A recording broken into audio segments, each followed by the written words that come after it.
A wealthy man walks into her dying father's cabin with an offer that makes her skin crawl. Marry him, and he'll erase her family's debt. She says no. But what she doesn't know is that her refusal will lead her straight into the arms of another stranger. A desperate widower with 3 broken daughters, and a secret that could destroy everything. Evelyn Carter has 26 days before she loses her land, her home, and her dying father's dignity. Then Caleb Rowan rides in with a different kind of proposal. Not love, not passion, just survival. A marriage on paper, separate bedrooms, a business deal wrapped in wedding vows.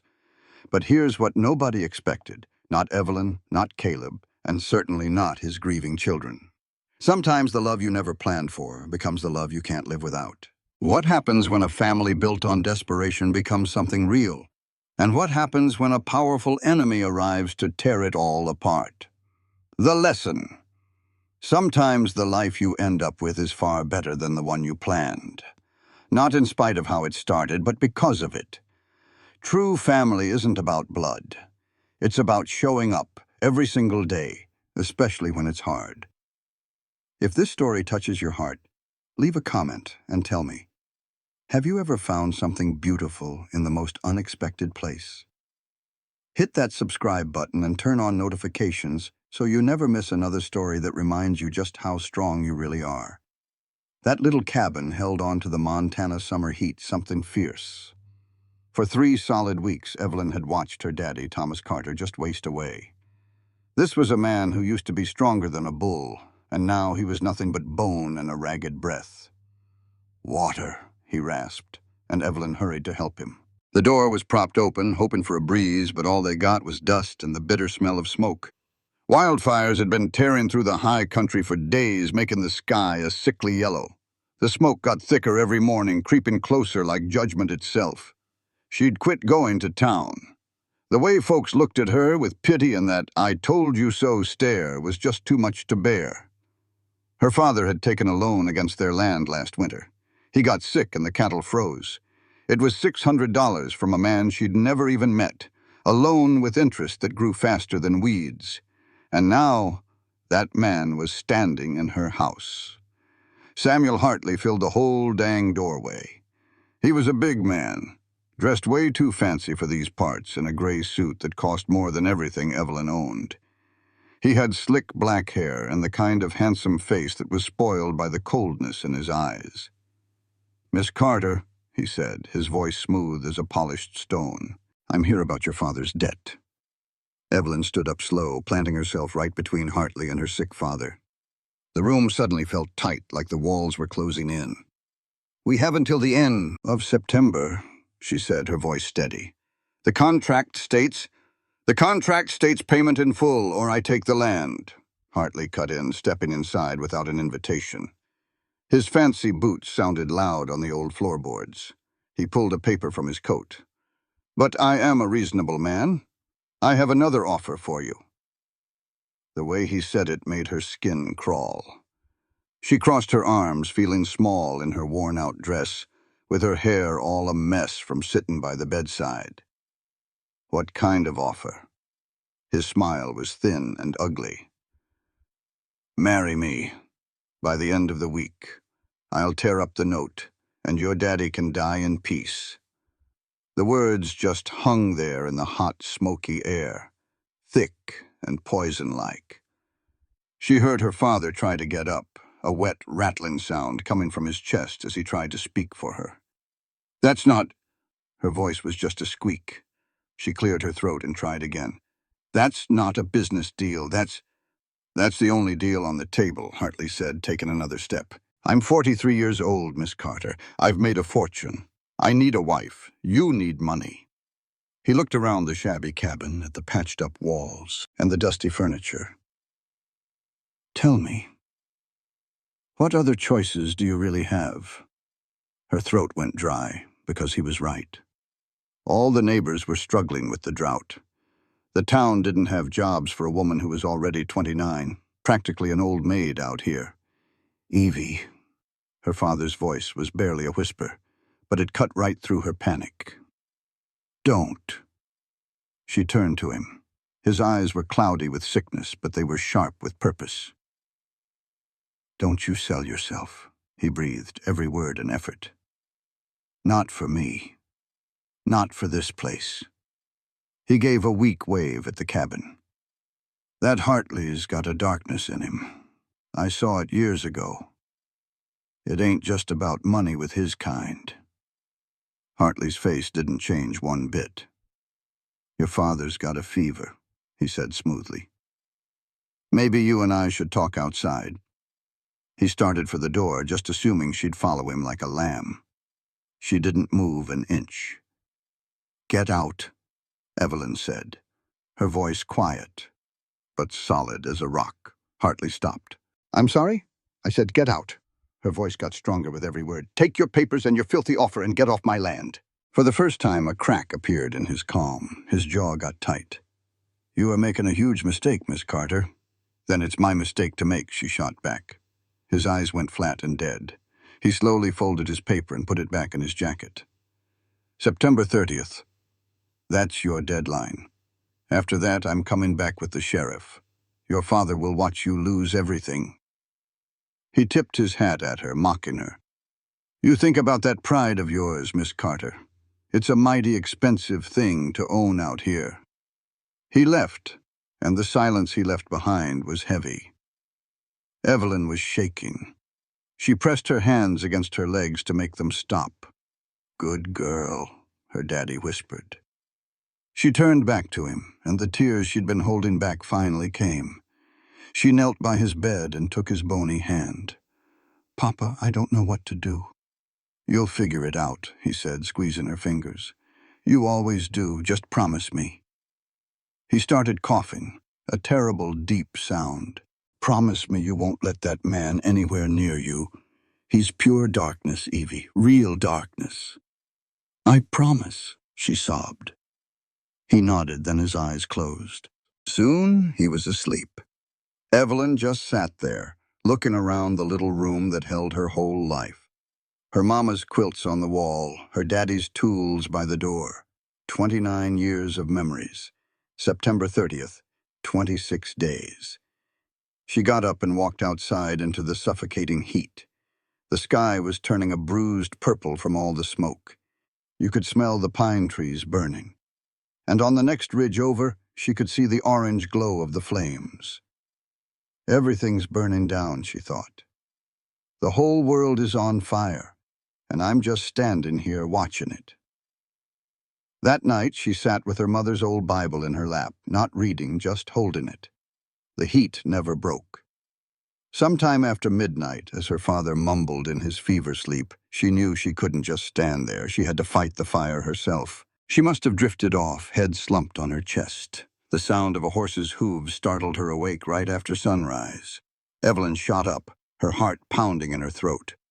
For a split second of pure terror, she thought Hartley had come back.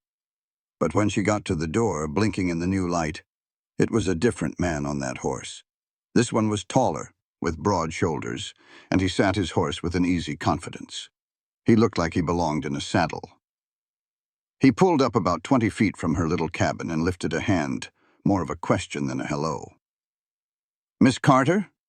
Evelyn's hand instinctively found the rifle propped by the door. She did not pick it up, but she knew it was there. Who's asking? Name's Caleb Rowan. He swung down from his horse, moving a bit stiff like a man who had ridden too far for too long. Up close, she saw he was older than she first guessed, maybe 40. He had deep lines around his eyes and a weathered face that told a story of hard years under a hot sun. I heard in town you might need some help. What kind of help? Rowan's eyes looked past her, resting for just a moment on the sickbed inside before meeting her gaze again. They were gray as a storm cloud, and so direct it felt honest, not nosy. The permanent kind, if you are willing to hear a strange proposal. Evelyn held the doorframe tighter. If this is about getting hitched, I already told. It is about a partnership, Rowan cut in, his voice quiet. I need help. You need help. It seems to me we could help each other out. Something in his tone, a deep tiredness that mirrored her own, made her listen. It did not sound like a trick. It sounded like a man at the end of his rope. Evelyn paused, then took a step back from the doorway. "You can water your horse," she said. "Then you can have your say. But I am not promising a thing." Rowan just nodded and led his horse to the old trough. Evelyn watched him. She saw how gentle he was with the animal, with hands that looked strong enough to break rocks. He was a big man, bigger than Hartley, but he did not carry that same menacing air. His shoulders were wide but slumped a little, like he was carrying a weight he could never put down. When he returned, she had poured 2 cups of water. It was all she could spare. He took one with a nod of thanks and drank half of it down. "I own a ranch over in the Tobacco Root Valley," he started. 40 miles west of here, up in the high country. Got good water, good grass." He stopped, turning the cup in his hands. "I also have 3 daughters. No wife. Just me and 3 girls who need someone to help them be a family again." Evelyn felt a knot in her chest loosen just a bit. "What happened to their mother?" "She passed on 2 years ago. The youngest was born, and things went wrong." Rowan's voice was flat, but Evelyn could hear the heartache buried deep inside it. "I have tried hiring women to help. Nobody ever stays. The place is too quiet for them, or they get the wrong idea about their job. Or they just figure there are easier ways to make a dollar than wrangling 3 sad children and a man who is failing at being both a father and a mother." "How old are they?" "Margaret just turned 14. Catherine is 11. And Lily—" He almost smiled then, the first break in his serious face. "Lily is 2.5, and she is more trouble than the other 2 put together." Evelyn nearly smiled back. Nearly. "Why come to me? You do not know me from Adam." "I know you told Samuel Hartley no, just 3 days ago." Rowan's gaze was steady. "That tells me all I need to know about your character. Hartley could have given you an easy life, and you chose this instead. That is either foolish or you have got principles. And looking at you now," he motioned toward the tidy but poor cabin, "I do not think you are a fool. I might be desperate enough to be both." "Then we are a good match." Rowan finished his water.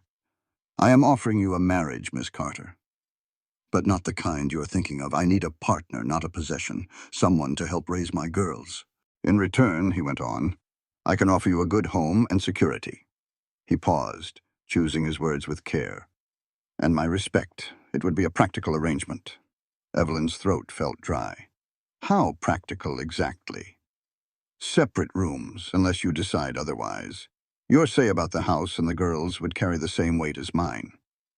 Rowan reached into his pocket and pulled out a folded piece of paper. "I had my neighbor, who is also a notary, draw up a contract that lays it all out." Evelyn took the paper. Her fingers were trembling. It said exactly what he promised. It was a marriage contract that protected them both, listed their duties, and even had a way to end it if things did not work out. But the line at the bottom made her gasp. A bank draft for medical expenses. $400 to be paid when they signed. $400, she whispered. "Your father deserves to pass with dignity," Rowan said softly. "That is enough for a doctor, real medicine, and a proper burial when the time comes, with a little left over for you, to give you a chance to find your feet." Evelyn looked right at him, trying to find the hidden cost in his eyes. "What are you really getting out of this?" Rowan was quiet for a long moment. When he finally spoke, his voice was heavy with truth. "I get to stop watching my little girls fade away. Margaret is so consumed with being angry, she's forgotten how to be a child. Catherine is so focused on being perfect, she's forgotten how to want anything for herself." His jaw tightened. "And Lily is just now learning to talk, and she has no mother to teach her the gentle words. I can put a roof over their heads and food on the table, but I can't give them back what they lost. Maybe you can't either, but perhaps together we can give them something close enough to keep them from breaking." Evelyn heard her father's ragged breathing from inside the small cabin. She pictured Hartley's cold smile and the clock ticking down on his threat. She thought of the fires eating up the high country and the drought turning the whole world to dust. Then she thought of 3 motherless girls, 40 miles from here, living with a hole in their lives so big it had its own weight. "I have some conditions," she stated. Rowan stood a little taller. "Name them. I will stay with my father until he passes. However long that is. Done. I can bring a wagon and help move him to a better place if he can travel. If not, I will wait. The money for his care comes directly to me and the doctor. Not through you." "Agreed." "And your daughters," Evelyn chose her words with care. "I will not try to be their mother. That would be wrong, and it is impossible. But I will also not be treated like hired help inside my own home. If we do this, I am their stepmother. That position comes with a measure of respect, whether they like it or not." Rowan's expression softened just a bit. "They are grieving, Miss Carter. They might not make it easy on you." "I am not looking for easy," Evelyn said. "I am looking for honest. Can you promise me that? That you and your girls will be honest with me, even when it is hard?" "Yes." There was no hesitation. Evelyn glanced down at the paper again. It laid out a marriage based on need, not love. It should have felt like giving up. Instead, for the first time in months, she felt solid ground beneath her feet. "I need to think on it," she said. "Give me until tomorrow." Rowan nodded and picked up his hat. "I will be at the boarding house in town. Just send word." He stopped by his horse, one hand on the saddle. "Miss Carter, I know this is not the life you pictured for yourself. It is not what I pictured either. But sometimes the life that finds you is better than the one you planned, even if it comes wrapped in sandpaper." He rode off, and Evelyn watched him go until he was just a speck in the smoky haze. "Evie." Her father's voice was surprisingly strong. "Who was that man?" She turned and saw him propped up on an elbow, his eyes clearer than they had been in a long time. She told him everything. She explained Rowan's offer, the contract, the $400, and the 3 motherless girls in a valley she had never even seen. After she finished, her father, Thomas, was quiet for a good while. He finally laid back down and shut his eyes. "Your mother would have liked him," he said. "The honesty part. She always said honesty was the only thing worth a damn in this hard country. Is that a yes from you? It is a trust your gut from me, which is the same thing." He opened his eyes, and she saw something that looked like relief. "You are going to be fine, Evie. More than fine. You are going to be just what those little girls need." Evelyn hardly slept that night. She read that contract over and over, searching for tricks or hidden traps. She did not find any. Caleb Rowan was either exactly who he seemed to be, a desperate father searching for help, or he was the most patient snake in the grass in all of Montana. Her gut told her to trust him, and her gut had never been wrong before. At dawn, she walked the 3 miles into town with the contract in her pocket. Her mind was made up. She found Rowan at the boarding house having a simple breakfast of coffee and cornbread. He saw the look on her face and stood up slowly, his own expression unreadable. "Yes," Evelyn said, "just that one word." The relief that washed over Rowan's face was so powerful it was almost painful to see. He pulled the bank draft from his pocket. It was already signed and ready. He pressed it into her hand. "We can get married today if you want," he said. "The circuit judge is passing through this afternoon. Or we can wait if you need more time." Evelyn thought of her father in that stuffy cabin, living out his last days. She thought of Hartley's deadline, the fires, the drought, and the crushing weight of it all. "Today," she said, "but I wanted to be at my father's bedside. I want him to be there." Of course. 4 hours later, they were married in the cabin that had been her whole world. The judge, a woman with a kind face named Ruth Hendricks, kept the ceremony short. Thomas Carter served as the witness. He shed a few tears, and Evelyn was kind enough to look away. Rowan signed the contract with a firm hand, and Evelyn signed right below him. Just like that. It was real. Afterward, the judge took Evelyn aside for a moment. "That is a good man," Judge Hendricks said in a low voice. "I have known Caleb Rowan for 15 years. He is as honest as the day is long, and he loves those girls more than life itself. But that man is drowning, child. He needs a hand, but he is too proud to ask for it any other way. She gave Evelyn's hand a squeeze. Be patient with him. He will be patient with you. Then she left. It was just Evelyn, her father, and the man who was now her husband. I will bring the wagon in the morning, Rowan said from the doorway. We will take it slow on the way back. No need to push your father. Thank you. Rowan nodded, but then he paused before leaving. Mrs. Rowan, I know this is a strange way to start things, but I am grateful. After he was gone, Evelyn sat by her father's bed and let the reality of her choice settle over her. She had tied her life to a stranger. She was headed to a place she had never seen, to 3 children who might hate her for reasons that were all about survival and had nothing to do with her.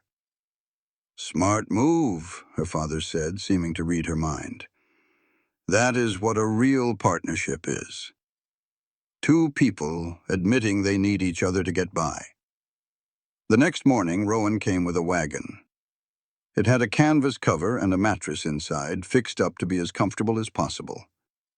He lifted Thomas Carter with a gentleness that was surprising in a man his size, settling him in like he was the most precious thing in the world. They set out around noon, with the wagon moving slowly down the mountain. Evelyn sat beside Rowan, watching the home she grew up in vanish behind them. The smoke in the air was thicker now. The fires were closer. She figured the cabin would be gone by nightfall. She let it go. That life was finished.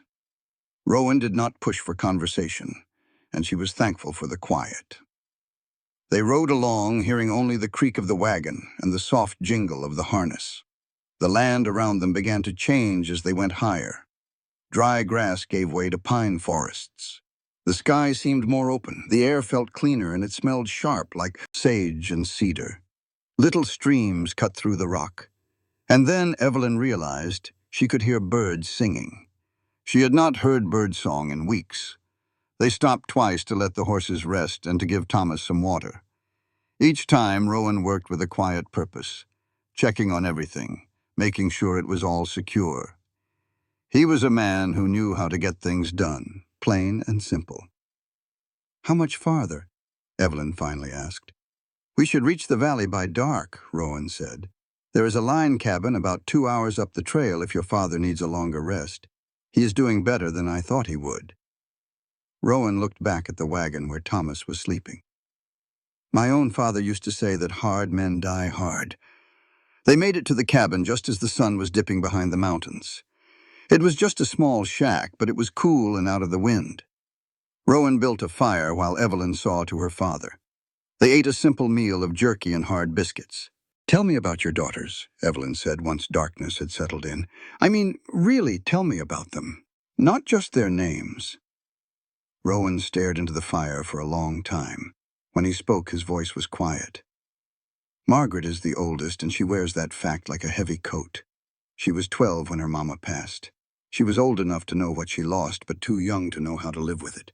She tried to step-model. Margaret, my oldest, she tried to take over her mama's role. She mothers the little ones and runs the house. She tries to be everything we lost. I let her do it because I did not know any better. He stopped and swallowed hard.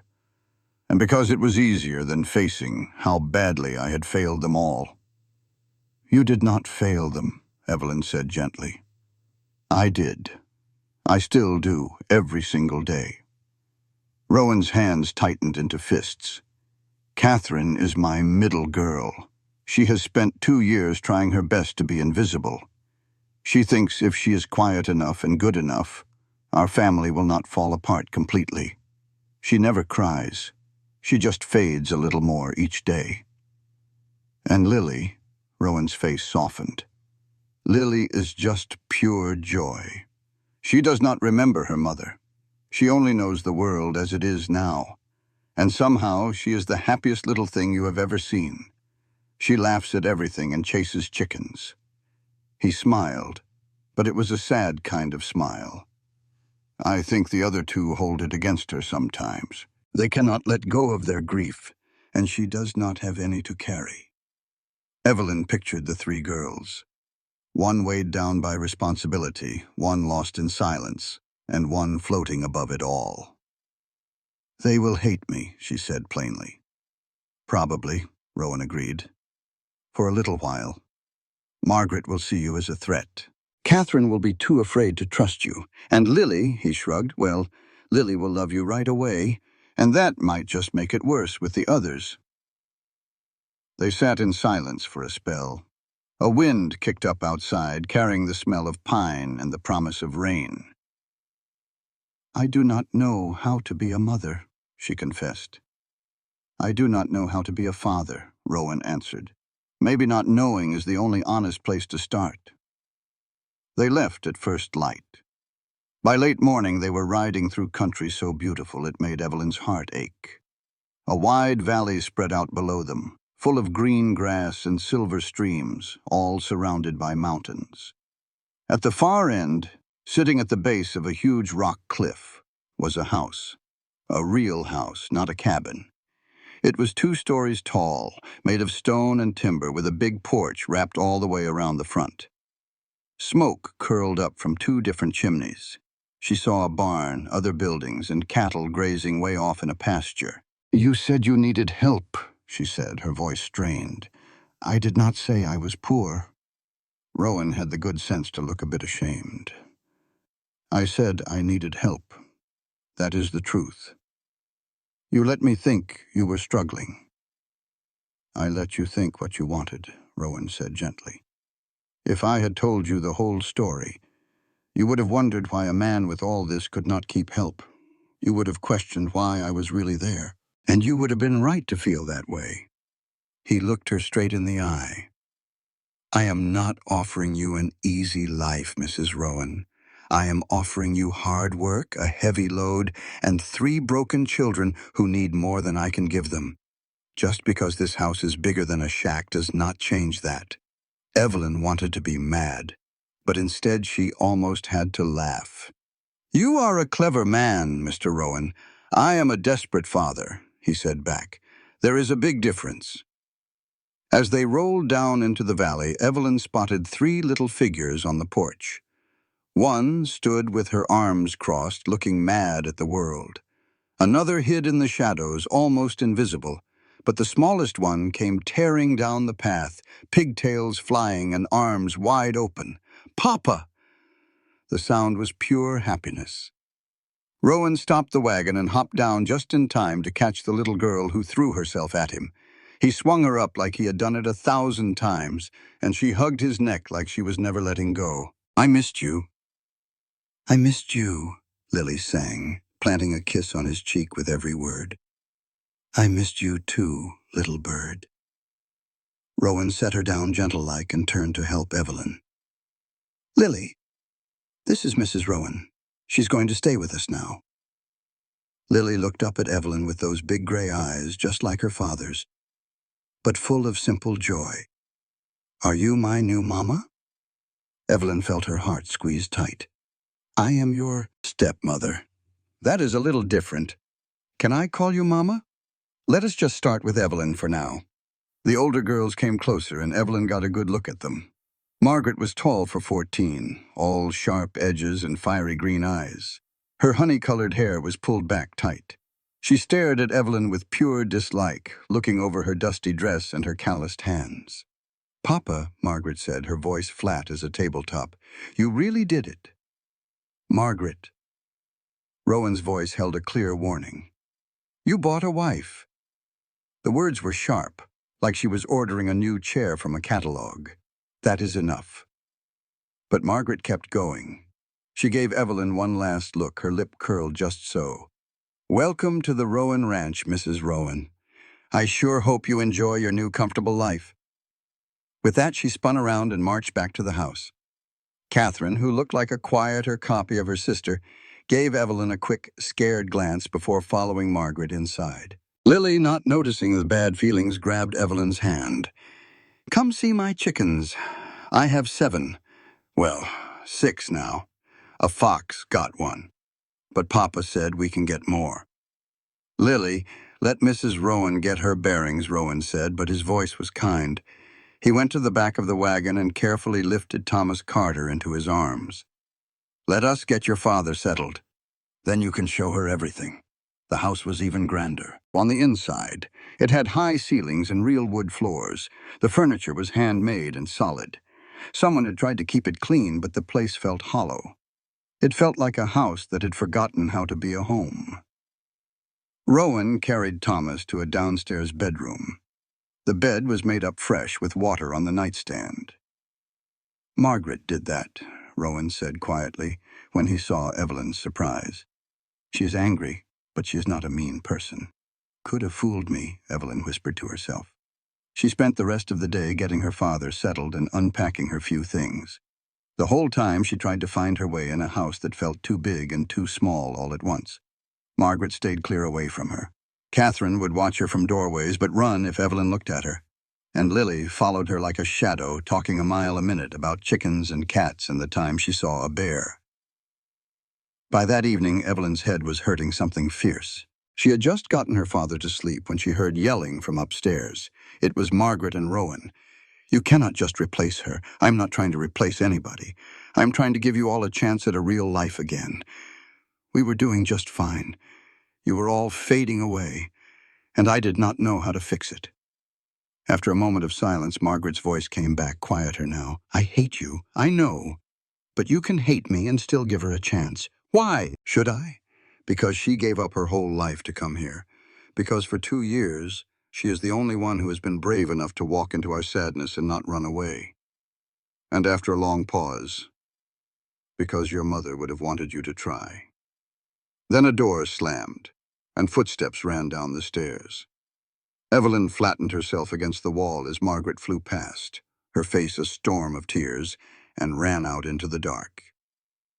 Rowan appeared at the top of the stairs, looking bone-tired. When he saw Evelyn, he gave a small, weak smile. "Welcome to the family," he said. "It gets a whole lot messier from here." That night, Evelyn laid in a strange bed in a house full of strangers and listened to the sounds of her new life. There were footsteps in the hall and the creak of the old house settling. She could hear the wind in the pine trees that grew right up against the windows. Her father slept in the room below, and she could hear the rattling in his chest through the floorboards. It was a sound that had become the rhythm of her life. She had already checked on him twice, unable to break the habit of constant worry. The bedroom Rowan gave her was at the far end of the hall, a long way from his own. The message was loud and clear. They would live separate lives under the same roof. The room was simple but nice. It had a strong bed with a quilt, a closet that smelled like cedar, and a washstand with a pitcher that had faded blue flowers on it. Someone, probably Lily, had left a small jar of wildflowers by the bed. Evelyn should have felt thankful. Instead, she felt like she had jumped off a cliff and had not hit the bottom yet. She finally fell into a light, troubled sleep. She woke up before the sun to the sound of a child crying. It was not Lily's loud cry, but something quieter, more hopeless. Evelyn slipped on her robe and followed the sound into the hallway. Catherine was sitting on her bed, hugging her knees to her chest and rocking back and forth. She had her face buried in her arms. "Catherine," Evelyn said softly. The girl's head shot up. For just a second, Evelyn saw a face full of raw, young heartbreak. Then, just as fast, the mask was back. Catherine wiped her eyes furiously. "I am fine," she whispered. "Fine. Please just go away." "You do not sound fine." "I do not need anything." Catherine's voice cracked. "Please." Evelyn stood there, not sure whether to go or to stay. Everything told her to give the girl her space. But something about the way Catherine held herself so stiff, like she was a piece of broken glass trying not to cut anyone, made Evelyn stay right where she was. "I'm not here to tell you it is all right," Evelyn said softly. "I just figured I would sit with you a spell." She settled on the floor outside the girl's room, making herself small. Catherine watched her with cautious eyes. "Why?" she finally asked. "Because nobody should have to cry alone. And Lord, it is tiring trying to be perfect all the time." That broke the dam. "If I am not," Catherine whispered, "everything will fall apart." "Honey, it is already apart," Evelyn said gently. "Being perfect will not glue it back together." You do not get it. I have to. You have to be the rock so nobody else crumbles, Evelyn finished for her. I know that story. I was 13 when my mother passed. I tried so hard to be perfect, thinking I could hide the hurt from my daddy. It did not work. I just about disappeared myself trying. Catherine looked up, stunned. You did? For 3 years. I finally got mad, Evelyn said, looking Catherine square in the eye. Started breaking things just to feel something. It was the only way I knew I was still there. Catherine was silent for a spell. I do not know how to be angry, she whispered. I just know how to be scared. Then you be scared, Evelyn told her. Be scared and be sad. The world will keep on turning, I promise you. Margaret says you are just here for the money. Catherine's serious eyes searched Evelyn's face. Is that what you think? I do not know, the girl admitted, but I think maybe you are sad like us. I am, Evelyn said. Real sad. My daddy is downstairs passing on, and I just married a stranger to save us all. I am scared to death. Ask me again in a month. The corner of Catherine's mouth turned up just a bit. I should get some sleep. I will let you be then, Evelyn said, getting to her feet. But Catherine, you do not have to carry all this by your lonesome. That is what I am here for. She left then, hearing the girl settle into bed. The crying seemed to have stopped. Downstairs, she checked on her father, who was breathing a little easier in his sleep. She found the kitchen just as the sun started to hint at morning. She had a fire going in the big stove when Rowan showed up in the doorway, already dressed for the day. He looked surprised to see her. You are up with the chickens, he said. Could not sleep, Evelyn answered, finding the coffee pot. Figured I would make myself useful. You do not need to do all this, Rowan said, washing up at the sink. Margaret usually sees to breakfast. Heard her head out to the barn an hour ago. Rowan's jaw set hard. She works off her anger that way. Wears herself out instead of talking. Evelyn gave him a knowing look. Cannot imagine where she learned that. He had the good sense to look a little sheepish. Evelyn measured out the coffee, the quiet between them full of things unsaid. Catherine was crying, she finally said, putting the pot on to boil. I figured you would want to know. Always. Rowan's voice was gravelly. She hardly ever lets me see her tears. I told her it was okay not to be perfect all the time. Evelyn turned to face him squarely. Look, Rowan. I do not know the first thing about being a mother, and I am not much of a wife yet. But I am not a quitter. I will do right by your girls if you let me. What do you need? He asked. I need you to stop trying to fix them, she said plainly. Margaret has a right to her anger, and Catherine has a right to her fear. You cannot manage their feelings away. You just have to let them be messy and trust they will find their way. Rowan just stood there, taking it all in. Finally, he gave a slow nod. You are right. I have been trying to smooth the path so long I forgot that is not how you heal a wound. Your job is to make them feel safe enough to be unhappy, Evelyn added. My daddy taught me that. When my mama died, he just sat there and let me scream at the world. Hardest thing he ever did, but it saved me. The coffee started to perk, and Evelyn poured them each a cup. Your father is a lucky man, Rowan said, taking his. He is dying, she replied flatly. Luck is not part of the deal. Still, you gave up a lot. I gave up nothing I cared to keep, she said. Staying there alone would have been another kind of death. At least here I have a job to do. 3 jobs, Rowan corrected with a hint of a smile. 4, if you count me. You need counting, she asked. Probably. I'm not much good for anything around the house. They drank their coffee as the kitchen filled with light. Through the window, the sun was hitting the mountains, turning them gold. It is beautiful country, Evelyn said quietly. Sarah picked this spot, Rowan said, his voice soft with memory. Said she wanted a place where we could see the world, but the world could not see us. Tell me about her, Evelyn prompted gently. He took a long drink of his coffee. She was practical, he began, not one for fuss. She could look at a mess, see the one thing that needed doing, and get it done. Made her a fine rancher's wife. Also made her a tough woman to be married to, 'cause she had no time for foolishness. He almost smiled. The girls take after her in that, except for little Lily. She got my habit of looking for the bright side, even when there ain't one. His smile faded. Sarah died like she lived, quick and with no fuss. After Lily was born, she just knew. She was hurting deep down, but she never showed it, just kept telling us how to care for the baby, making sure we all knew our parts. She planned her own passing like it was just another chore. Evelyn felt a tightness in her own chest. She only had 3 days. On the second day, she couldn't leave her bed. By the third, she was barely awake at all. Rowan's knuckles were white around his cup. I was holding her hand, pleading with her to fight. She looked at me like I was a fool. Fightin' won't change a thing, she told me. Just make sure the girls remember how to laugh. Then she closed her eyes for the last time. "That's why you came for me," Evelyn said, her voice low. "Because they don't laugh anymore. Margaret hasn't laughed in 2 long years, not a single time. Catherine does, but it's just for show. And little Lily laughs at everything, which somehow feels the saddest of all." Just then, Margaret came in through the back door, dusty from her chores. She stopped dead when she saw Evelyn with her father. "Fed the horses," she said straight to Rowan, ignoring Evelyn completely.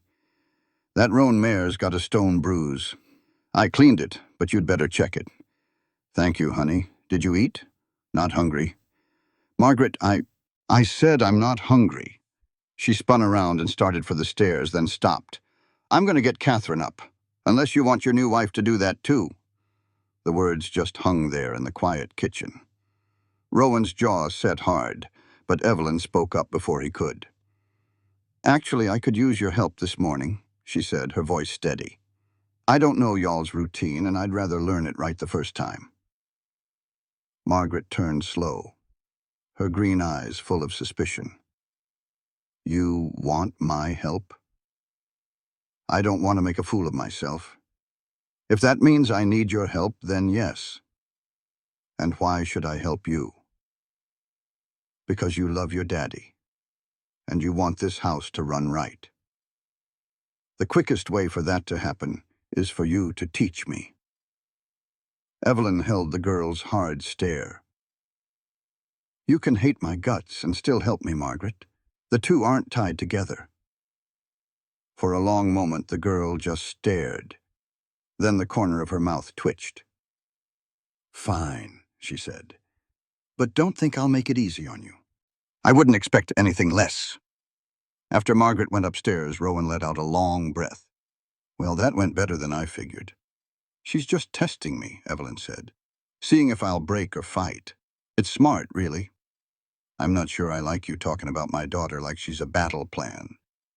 Would you rather I just got my feelings hurt and ran off? Spend the whole next month bawling my eyes out?" Rowan managed a slight smile. "No, I reckon sizing up the situation is better than a month of grieving ahead of time." The morning passed with Margaret showing Evelyn the ropes. She explained when to collect the eggs, how to strain the milk, and what to pick from the garden. She laid out each task like she was expecting Evelyn to mess it up, but Evelyn was a quick study. Catherine showed up later, still quiet, but she stayed when Evelyn spoke to her. She even took over the butter churn, her little hands moving with a rhythm she knew by heart. "Mama always said I had the right touch for it," she said in a small voice. "You sure do," Evelyn told her honestly. "Mine always comes out wrong." Catherine's face lit up a little. "Really? I am awful at making butter. Just ask my father. He never let me forget it." A little smile played on Catherine's lips. "How is your father?" "The same. A little better than yesterday, which is all I can ask for." Evelyn wiped her hands. "Would you like to meet him? He is awake and would love the company." Catherine looked over at Margaret, who was listening. "I do not want to be a bother. You will not be. He says young folks remind him the world is still turning." They went to the bedroom downstairs. Thomas Carter was propped on some pillows, looking weak but with clear eyes. "There is my girl," he said, his voice warm but thin. "I brought a friend," Evelyn said, guiding Catherine forward. Papa, this is Catherine Rowan. Catherine stepped closer. Hello, sir. Well, hello there. Thomas looked her over. You have got kind eyes, Miss Catherine. That is a rare thing. Catherine blushed. Thank you. Are you... She trailed off. Am I dying? Yes, I am. Slowly and not very gracefully, but I am not gone yet. And I would surely enjoy the company of a nice young lady. What should I talk about? Anything you like. Tell me about this place. Catherine sat in the chair by his bed and started talking. She told him all about the valley and the seasons. She described how the snow falls in the high country and how the streams run ice-cold in the spring. She talked about her favorite spots in the barn and a time she tried to raise some baby rabbits she found. They passed on anyway, she said with sadness. Papa said wild things are not meant to be tamed. Your papa is a smart man, Thomas told her. Some things need to be free more than they need to be safe. Evelyn left them talking and found Rowan in the barn, mending a fence. He looked up as she came near. Everything okay? Catherine is with my father. They are getting along just fine. Evelyn leaned on a fence post. I have to ask you something, and I need a straight answer. Rowan put his hammer down. All right. How much of a mess am I allowed to be when he passes? The question seemed to surprise him. He looked at her for a long moment. As much of a mess as you need to be, for as long as you need. Even if I cannot get any work done for weeks? Even then, Rowan said, his voice steady. I did not marry you expecting someone made of stone. You are allowed to fall apart. A knot of worry inside Evelyn finally loosened. Thank you. Do not thank me for being a decent human being. You would be surprised how rare that is. They worked quietly after that. Rowan fixed the fence while Evelyn got to know the layout of the ranch. It was bigger than she had thought, with a smokehouse, a root cellar, and quarters for hired hands that were sitting empty. You really do need some help around here, she said. I was not kidding when I said nobody sticks around. We have had 6 men in 2 years. They are all gone in a month. Why is that? Rowan made a face. Margaret, mostly. She has a real talent for making people feel unwelcome when she wants them gone. And you just let her? The first time, I figured it was just bad luck. The second time, I knew she was doing it on purpose. He shrugged, looking helpless. I did not know how to make her stop without digging into why she was doing it. And I could not do that without breaking her heart all over again. So you have been running this place by yourself for 2 years. Catherine helps. And Margaret does, too, when she's not running people off. Rowan hammered the last nail in a little too hard. It cannot go on like this. I know it. But I could not see another way that did not involve hurting my daughter even more. You are a good father, Evelyn said softly. Sarah would have known what to do. She always did. Sarah is not here. You are. And you are doing the best you can in a situation that is just plain impossible. Rowan watched her, and his gray eyes gave nothing away. He said, You are being mighty kind, seeing as I all but forced you into this. Evelyn shook her head. You gave me a choice when I had none. That is not a trap. That is a rescue. She pushed off the fence post, deciding it was time to head back. My father gets tired, and I do not want Catherine to feel stuck with him. But inside, her father was fast asleep, a little smile on his worn face, with Catherine sitting right beside him. When Catherine saw Evelyn, she looked up, her cheeks wet with tears.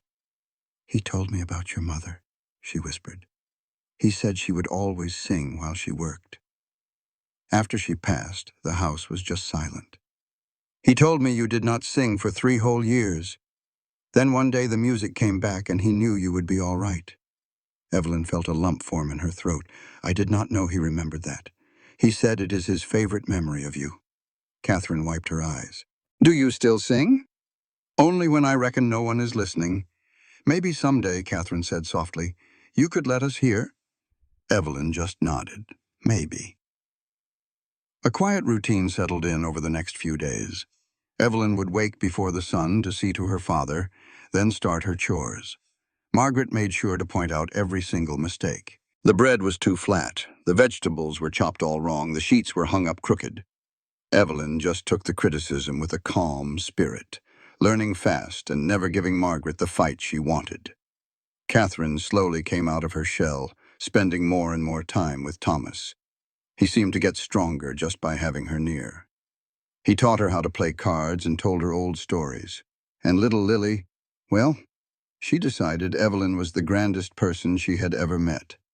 The little girl was a constant shadow, chattering away and bringing Evelyn gifts. She would bring pretty rocks, dead bugs and wildflowers with dirt still on the roots. For you, she would say, holding out her treasures like they were pure gold. Evelyn treated each gift with care, putting the flowers in water and the rocks in a special box. Lily's happiness was simple and bright. Evelyn could see how it grated on the older girls, this child who loved so freely. But for Evelyn, it felt like a balm on a wound. "You spoil that child," Margaret said one afternoon. She watched Lily talk Evelyn into a game about chickens in a castle. "Probably," Evelyn said. "But she is only 2. Being spoiled is part of the job description. She needs to learn her place." "She will," Evelyn said, swinging Lily up into her arms. "Right now, she needs to learn that new folks can be safe. Besides, when was the last time anybody in this house just played for fun?" Margaret's face tightened. "We do not have time for games. Everyone has time for games. You just told yourself you do not." Evelyn set Lily down and faced Margaret head on. "Your mother told your father to make sure you all remembered how to laugh. Right now, Lily is the only one laughing around here, and she does it by herself." "Do not you dare." Margaret's voice turned to ice. "You did not know my mother. You do not get to say what she wanted." "You are right. I did not know her." Evelyn kept her own voice steady. "And I am not trying to take her place. But I know what dying parents want for their children, because I am watching my own daddy die right now. And I can promise you, none of them want their kids to stop living just because they are gone." Margaret just stared at her jaw set hard. Then she turned and stormed off. Later that night, Evelyn heard her crying. They were raw, heartbroken sobs. She almost knocked on Margaret's door, but decided to leave her be. Some pain has to be dealt with alone. She went to check on her father instead and found Rowan already sitting there. Thomas was asleep, his breathing rough but even. Rowan looked worn out. "You need to get some sleep," she told him quietly. "So do you," he replied. "Fair enough." Evelyn sat in the other chair, and they just sat there together in the quiet lamplight. It felt like they were 2 guards on watch. After a bit, Rowan finally spoke. "Margaret is crying again." "I heard," Evelyn said. "I did not bother her. I figured she had the right to fall apart without an audience." Rowan nodded. "That was good of you." He was quiet for another minute. "You said something to her today. About mothers, and dying, and laughter." "I should not have. It was a cruel thing to say." "It was the truth," Rowan said, his voice husky. "Sarah really did say that. Those were her last words. Make sure they remember how to laugh. For 2 years, I have been trying to figure out how to do that, and I have failed. You have not failed. You have been surviving." Evelyn almost reached for his hand, but stopped herself. "There's a big difference between failing and just not knowing the way. Is there?" "Yes. Failing is when you give up.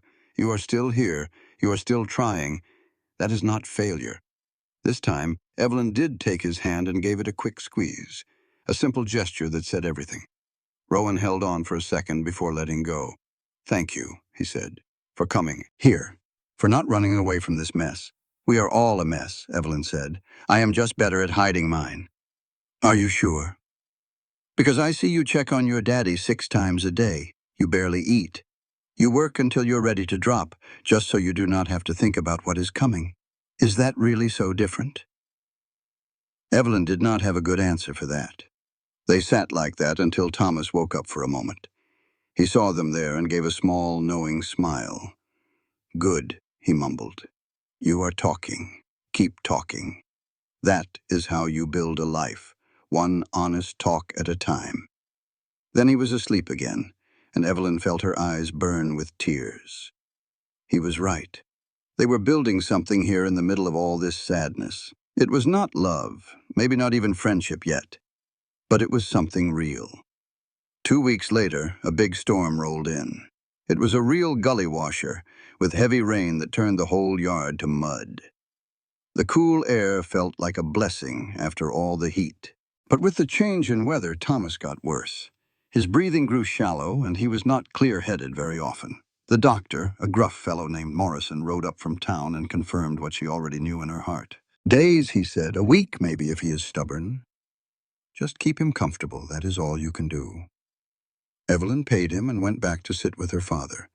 Catherine joined her, and even Margaret stood in the doorway, not leaving.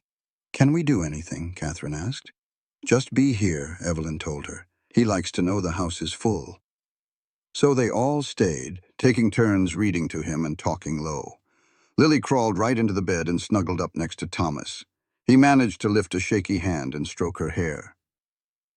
"Pretty bird," he whispered. On the third day of the rain, Thomas Carter's eyes opened, and they were clear as a bell. He looked at Evelyn, at Rowan in the doorway, and at the three girls gathered around. "This is good," he said, his voice steady. "This is a good place to be. Evie, I am here, Papa. You are going to be just fine. Better than fine." He looked right at Rowan. "You take care of my girl, and she will take care of you. That is the deal." "Yes, sir," Rowan promised. Thomas smiled, and then he closed his eyes. His breathing slowed down, and then it just gently stopped. The whole room went still. Lily tugged on Evelyn's sleeve. "Is he sleeping?" "Yes, sweetheart," Evelyn whispered through her tears. "He is sleeping now. He is sleeping now." Margaret was the first to act, gently taking Lily's hand and leading her out. Catherine followed, giving Evelyn one last look of shared sadness. Rowan stayed right there, his hand on Evelyn's shoulder as the heavy truth of being an orphan settled over her. "Take all the time you need," he said softly. "I will take care of everything." And he was true to his word. While Evelyn sat in a fog, Rowan made all the arrangements for the coffin and the burial plot on the ridge. He held her tight when she finally broke down, letting her cry without trying to fix anything. He just let her feel her grief. They buried Thomas Carter 3 days later on a ridge he had never seen, under a clear sky. The valley spread out below them, green and gold. Rowan had picked a beautiful spot where wildflowers grew among the rocks. Evelyn stood by the grave in a black dress of her mother's, feeling completely numb. The world seemed far away. She heard Rowan speak simple, kind words about a man he barely knew but respected. The words did not break through the grayness that surrounded her. Catherine stood so close their shoulders were touching. A few yards away, Margaret kept Lily distracted with a butterfly. 2 ranch hands Rowan had hired filled the grave, the sound of their shovels digging into the earth feeling distant and unreal. After it was done, everyone left but Evelyn. She stayed as the sun moved across the sky, watching the shadows grow long. She tried to feel anything other than the deep emptiness inside her. "He is really gone," she whispered to the quiet. The words sounded simple, but saying them made it feel more real. The wind blew, carrying the smell of pine trees. A hawk circled high above. The world just kept on turning, not caring that Thomas Carter was no longer a part of it. She stood there for a long time, until the sun started to set behind the mountains. Her legs began to ache, and her throat felt tight with tears that would not come. Then she felt a small hand slip into hers. It was Lily, looking up at her with serious gray eyes that seemed too old for her little face. "You're sad," Lily said. It wasn't a question. "Yes. Papa says it's all right to be sad. He says Mama's in the ground, but she's also up in the sky and in the trees. And in us." Lily pointed to the fresh dirt. "Is your Papa in the sky now?" Evelyn's throat felt tight. "I sure hope so. You can cry if you want, I won't tell." Lily squeezed her hand, surprisingly strong. "Sometimes I cry for Mama, and I don't even remember her much. Catherine says that's okay." Something inside Evelyn's chest just cracked open. She knelt down to Lily's level and pulled the little girl into a hard hug. "Thank you," she whispered. Lily hugged her back with all her might. The tears finally came, not loud sobs, but a quiet, steady stream that felt like letting go. When they walked back to the house, Catherine was on the porch. She didn't say a word, just fell into step beside them.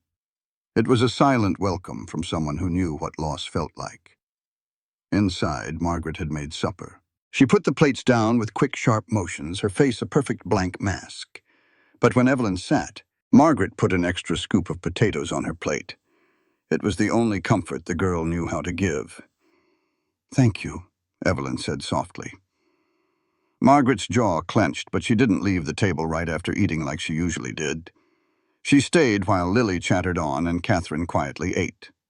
After supper, Evelyn started on the dishes. The work felt good, something to do with her hands.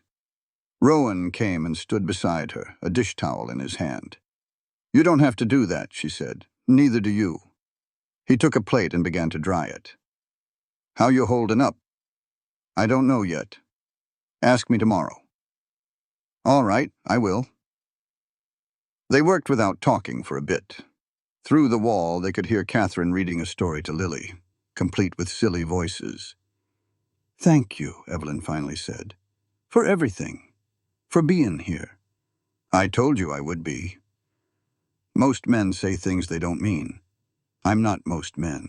"My Sarah always said I took folks at their word too much," he said with a small smile.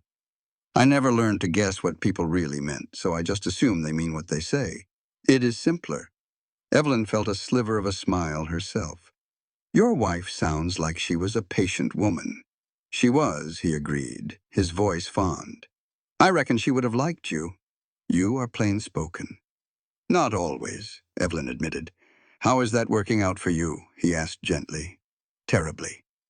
When the work was done, she felt an exhaustion clear to her bones.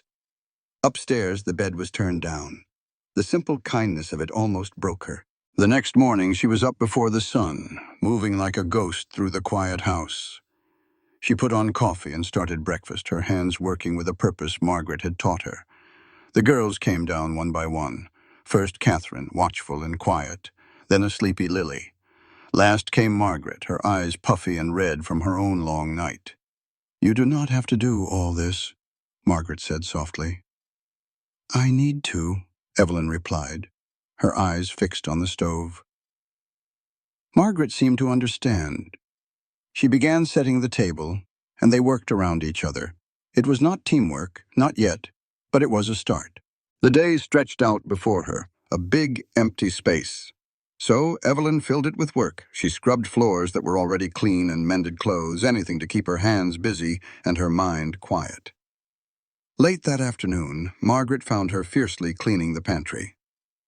"You are allowed to rest, you know," the girl said. "I do not want to rest." "Sometimes it is not about wanting. It is about needing." Margaret knelt beside her, a surprising look of real concern on her face. "When my mama died, I did the same thing. Papa finally had to hide the cleaning supplies just to make me stop." "What did you do then?" "Fell apart," Margaret said plainly. "You cannot skip that part. I'm not good at falling apart." "Neither was I." Margaret stood and offered her a hand. "Come on. There is something I want to show you." She led Evelyn past the barn and up a steep trail into the woods. They walked in silence until the path opened into a beautiful, hidden meadow. Wild flowers grew everywhere. A clear creek cut through the grass. And right in the middle, inside a small fence, stood a single headstone. Sarah Rowan, beloved wife and mother. 1835 to 1872. "I come here when things get too heavy," Margaret said quietly. "I come here, and I tell her all about it." "Why are you showing me this?" Evelyn's throat felt tight. "Because you need a place to put it all." Margaret's voice was thick with her own pain. "Your papa is gone. Mine is gone. And we are both still here. That is the hardest part, is it not? Figuring out how to keep on going." They stood together in the quiet meadow. "I am sorry I have been so mean to you," Margaret said finally. "I was cruel, and you did not deserve it. I see now you are not trying to replace my mother.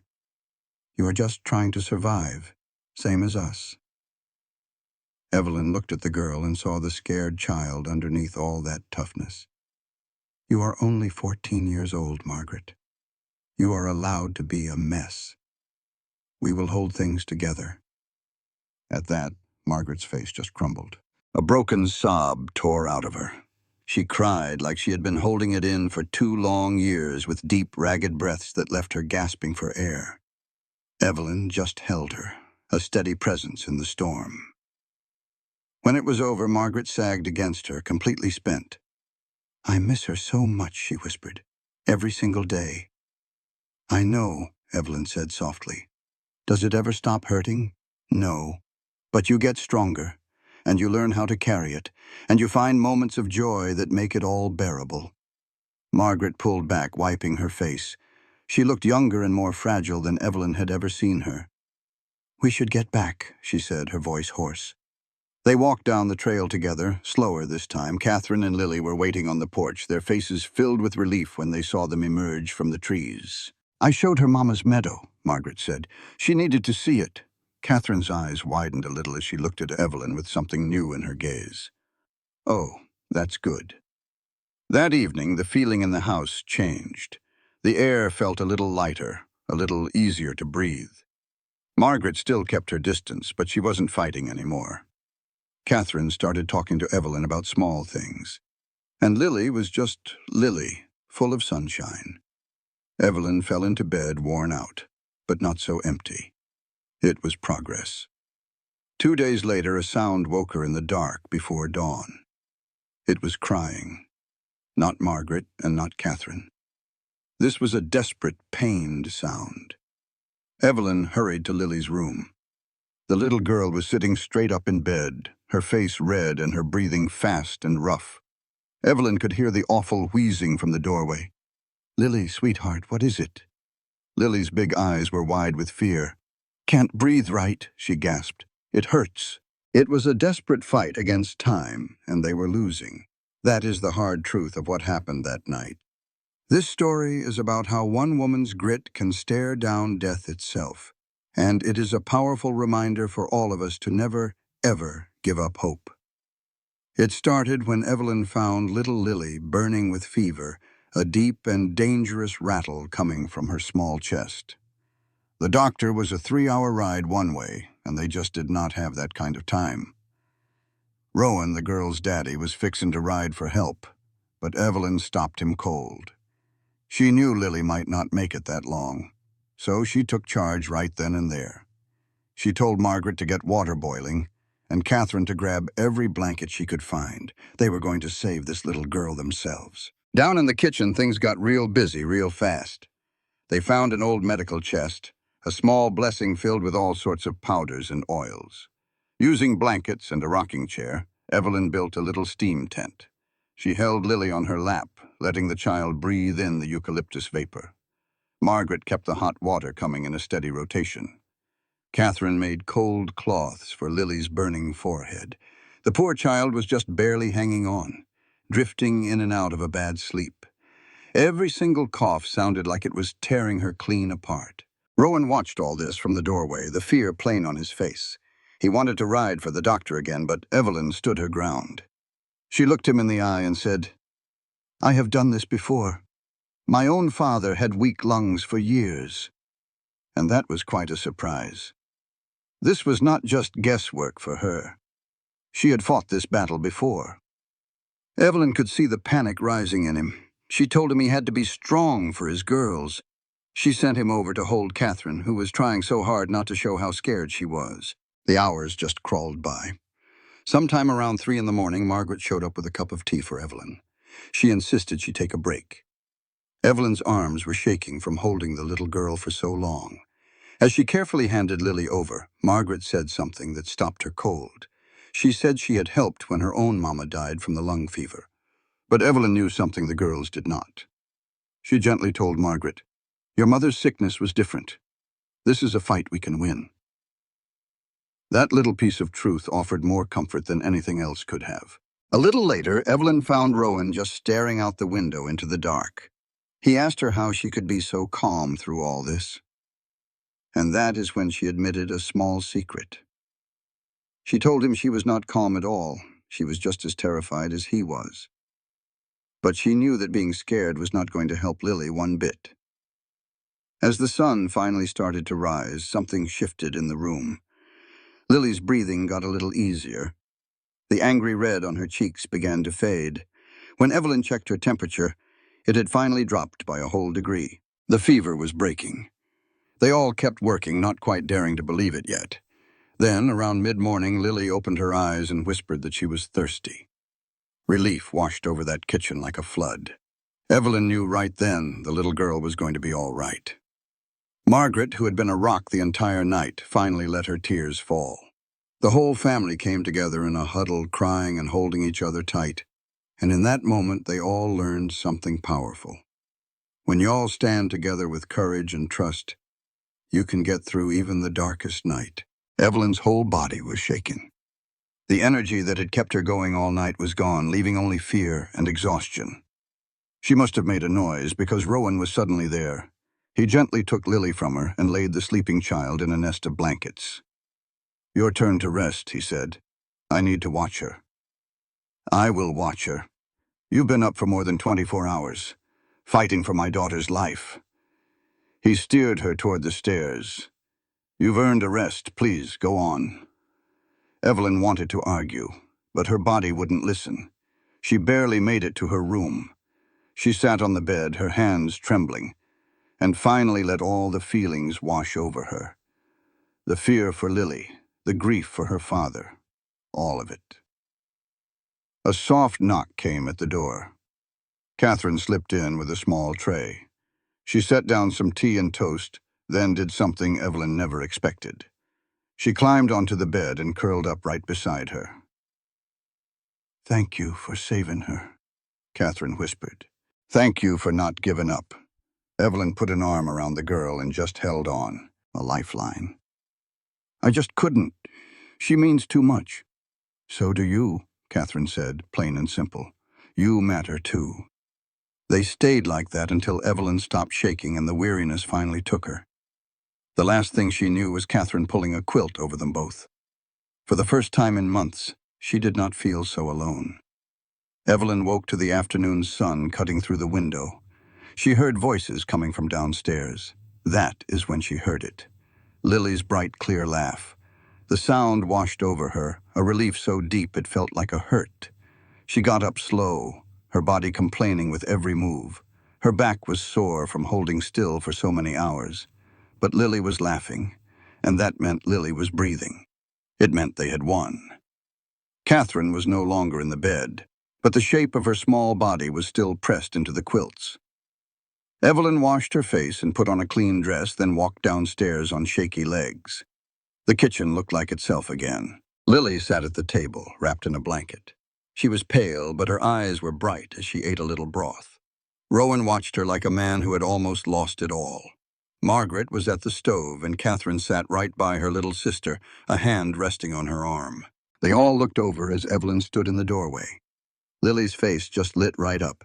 "Evie," the name was hardly more than a whisper. Her voice was still scratchy from the cough, but it was the most beautiful sound Evelyn had ever heard. "You made me all better." "You made yourself better by being so tough," Evelyn said back. She walked over and put a hand on Lily's forehead, still warm, but nothing like the fire from the night before. "How are you feeling, darling?" "Tired, and my chest hurts, but Papa said I can have honey in my tea if I finish this." "Well, you better get to it then." Evelyn brushed the girl's tangled hair from her face. "You gave us all a real scare." "I didn't mean to," Lily said, her eyes filling with tears. "I am sorry." "No need for apologies. Sometimes folks get sick, and it is nobody's fault." Evelyn looked at Rowan. She could see the tiredness and the leftover fear in his face. "She been up long?" "About an hour." The fever broke for good around noon. Rowan's voice was rough. "Dr. Morrison came by to check on her. He said you did everything just right. He said we would have lost her if we had waited for him." Those words hung heavy in the quiet room. Margaret turned from the stove, her eyes meeting Evelyn's. "He left medicine for the cough and told us what to do," Margaret said. "She said to keep doing what you were doing. Steam twice a day until her chest is clear. Small meals and lots of rest." "Good. That is good." Evelyn took the cup of tea Catherine gave her and sat down. Now that the worst was over, the delayed shock was starting to hit. Her hands had a little tremble to them. She could not shake the memory of Lily struggling for breath, the awful fear that she would fail this child like she had failed her own father. "Are you all right?" Catherine asked in a small voice. "Just worn out." "You can rest now," the girl said. "We will watch her." But Evelyn could not rest. For the next few days she stayed close to Lily. She checked her temperature, listened to her breathing, and gave her the steam treatments. The little girl put up with it all, as if she knew Evelyn needed to fuss over her. Rowan watched all this with a worried look. On the third day, he found Evelyn in the kitchen at 2 in the morning. She was getting another steam treatment ready, even though Lily had been breathing easy for hours. "She is fine," he said softly from the doorway. Evelyn jumped, nearly dropping the kettle. "I know, I just wanted to be sure." "You have checked on her 6 times since midnight. She is sleeping like a stone." Rowan walked into the room and took the kettle from her hands. He set it on the stove. "When was the last time you slept for more than an hour straight?" "I sleep. That is not what I asked you."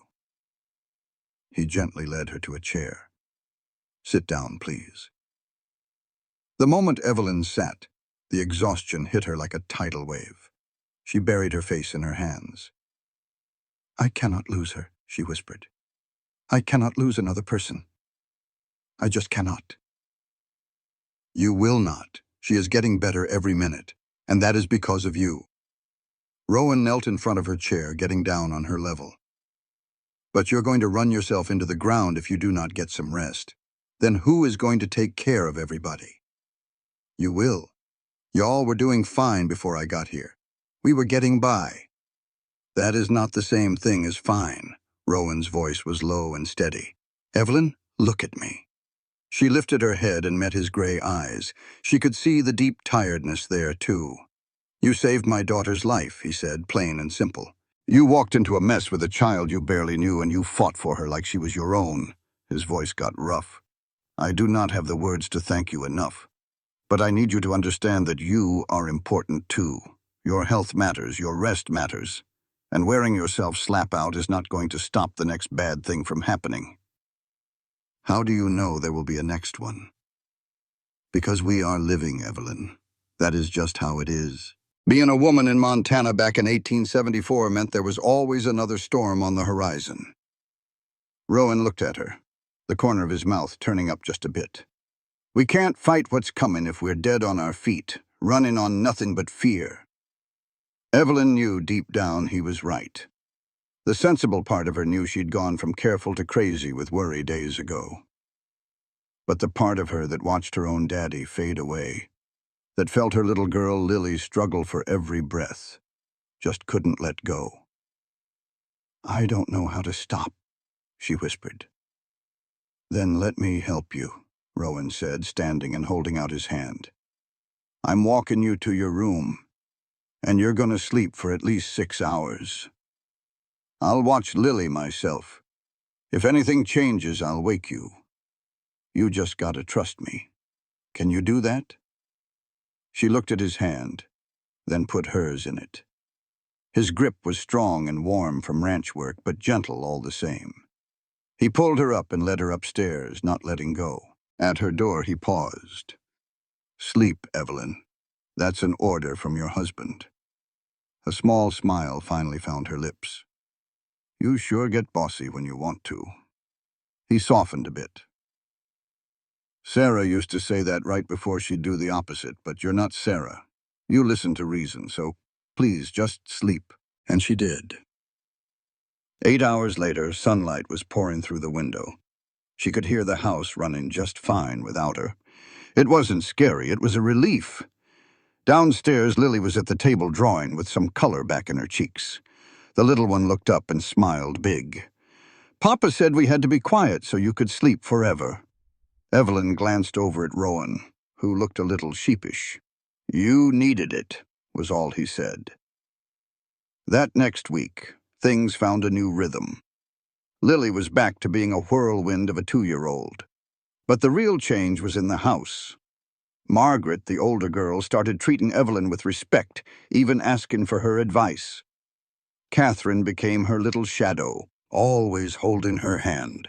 And Rowan started looking at her in a whole new way. 3 weeks after Lily got better, Evelyn woke up feeling a change in the air. Autumn was knocking on the door. She went downstairs and saw Margaret staring out the window, looking pale as a ghost. "What is it?" Evelyn asked. "There's a rider coming from town." Evelyn went to the window and saw him, a single horseman pushing his mount hard up the trail. This wasn't a friendly visit. As he got closer, she saw he was a fella in a suit looking like a fish out of water. By the time the man got to the house, the whole family was on the porch waiting and wondering. He swung down from his horse looking tired and pulled a thick envelope from his bag. "Mr. Caleb Rowan?" the man asked. "That's me. I've got a letter here from a Mr. James Rowan in Denver. He paid me to deliver it right to your hands and wait for a reply." Rowan's face went still as stone. He took the envelope but didn't open it. His jaw was clenched so tight Evelyn could see the muscle jumping. "Margaret, why don't you take this gentleman inside and get him some coffee? He's had a long ride." The moment the man was gone, Rowan stared at the envelope like it was a coiled rattlesnake. "Who is James Rowan?" Evelyn asked softly. "My brother," he said, his voice flat. "We haven't spoken in 5 years." He walked away from the house toward the ridge. Evelyn watched him go, then looked at Catherine, who was pale. "What does it mean?" the girl whispered. "Uncle James only writes when something is terribly wrong." "I don't know, honey, but your father will handle it," Evelyn said, trying to sound calm. "You go help Margaret. I'll go check on your father." She found him standing by her own father's grave, the letter open in his hands. His face was like it was carved from granite. "Caleb," she said. He didn't even turn around. "My brother is coming for the ranch. He says I mismanaged Sarah's dowry and claims I'm not fit to raise the girls." A cold dread washed over Evelyn. "He's bringing a lawyer and moneymen from Denver next week. He wants to take control of this land and take custody of my daughters." "Can he do that?" "He might. Sarah's family money did help build this place, and I never got the legal paperwork sorted out after she passed. I was too busy trying to keep us all from starving." His hands crumpled the letter. "James never thought I was good enough for his sister. After she died, he blamed me. I reckon he's been planning this for years." Rowan finally turned to face her, and for the first time, she saw real fear in his eyes. If a judge sides with him, he could take it all. The ranch, the girls, everything. And I got nothing to fight him with. My new marriage is supposed to make me look stable, but Lord knows that's a stretch, given how and why we got hitched. The truth of their arrangement hung heavy in the Texas air. It was a marriage of convenience, plain and simple, a deal made just to survive. Evelyn wondered if it would hold up against a man dead set on tearing it all down. She finally broke the silence. "When does he get here?" "He says 7 days from when he wrote this letter." Rowan glanced at the postmark again. "That gives us 4 days. 4 days to build a defense against a man who's been planning this ambush for months." They stood on the ridge, looking out over the spread Rowan had built with his own 2 hands, a life he'd carved out of heartache and hard country. The fear of losing it all, of having his girls ripped away from him, was etched into his posture. "We will fight him," Evelyn said, her voice steady. "Whatever it takes. You don't have to do this. This ain't your fight. I married you, Rowan. I gave my word to this family. That makes it my fight, whether I chose it or not." She looked him square in the eye. "Besides, I lost everything I had once before. I'm not about to stand by and watch it happen to you." Rowan just stared at her for a long moment. a change flickering in his tired eyes. "You are a remarkable woman. I am a practical one. There is a difference." "Sarah would have said the same thing," he murmured, a sad smile touching his lips but not his eyes. "All right, then. If we are going to do this, we have to be smart. James will be looking for any crack in our story. This marriage, the house, how the girls are doing, every last bit of it has to be perfect." They spent that day getting ready.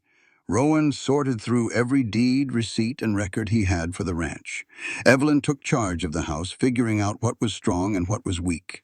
They sat Margaret and Catherine down and told them what was at stake. "He cannot take us away," Catherine whispered, her voice trembling with fear. "He cannot." "He is sure gonna try," Rowan told her honestly. "Your uncle thinks I have failed y'all.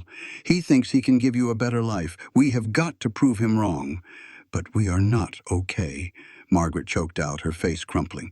"We have been falling apart for 2 years. Anyone with eyes can see it." "Anyone who looked a month ago would have seen that," Evelyn corrected her gently. "But things are changing. Y'all are healing.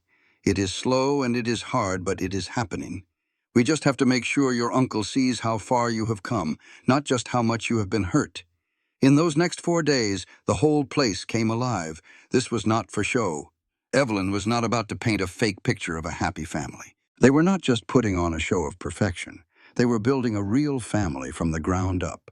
They set up solid routines and kept the ranch accounts with a careful hand. More than anything, they started acting like a family, not just strangers living under one roof. Every meal was a time to gather, to talk, and to laugh. Evelyn saw to it that the girls' clothes were mended and fit just right. She made sure their hair was brushed neat and tidy. She wanted them to walk with the kind of pride that comes from knowing you are truly cared for. Meanwhile, Rowan worked with the town notary. He documented every single improvement made to the ranch, every dollar spent, and every sign that he was a steady and capable father. Through it all, Evelyn felt their arrangement change. What started as a simple deal was becoming something much deeper. She and Rowan began to work in perfect rhythm, almost reading each other's minds. At night, while planning their next move, Evelyn started to notice little things. She saw the strength in his hands and the smart, quiet look in his eyes.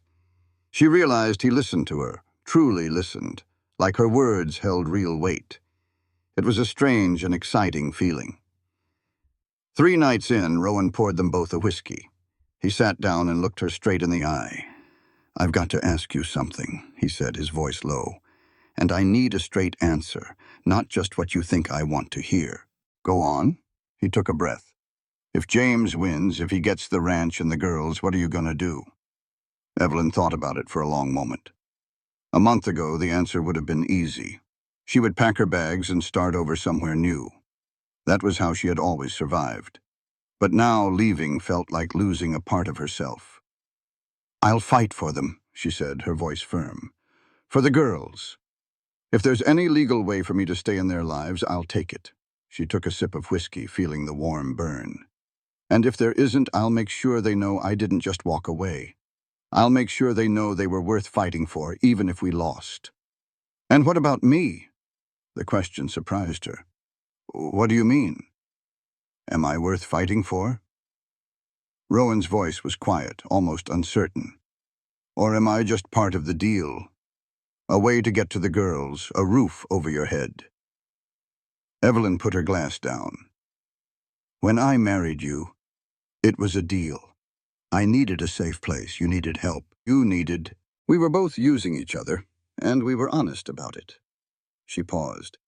"But somewhere along the way, you stopped being just a deal. I don't know what to call it. A partnership, maybe, a friendship. Something that feels like it could be more if we gave it a real chance." Rowan just listened, his face giving nothing away. "Sarah and I, we married for love," he said after a while.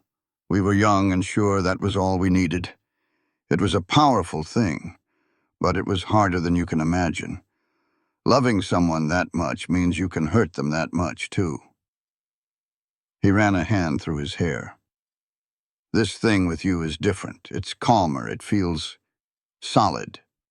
Like we could build something that lasts, because it's built on respect, not just big feelings. Is that something you want? Something solid?"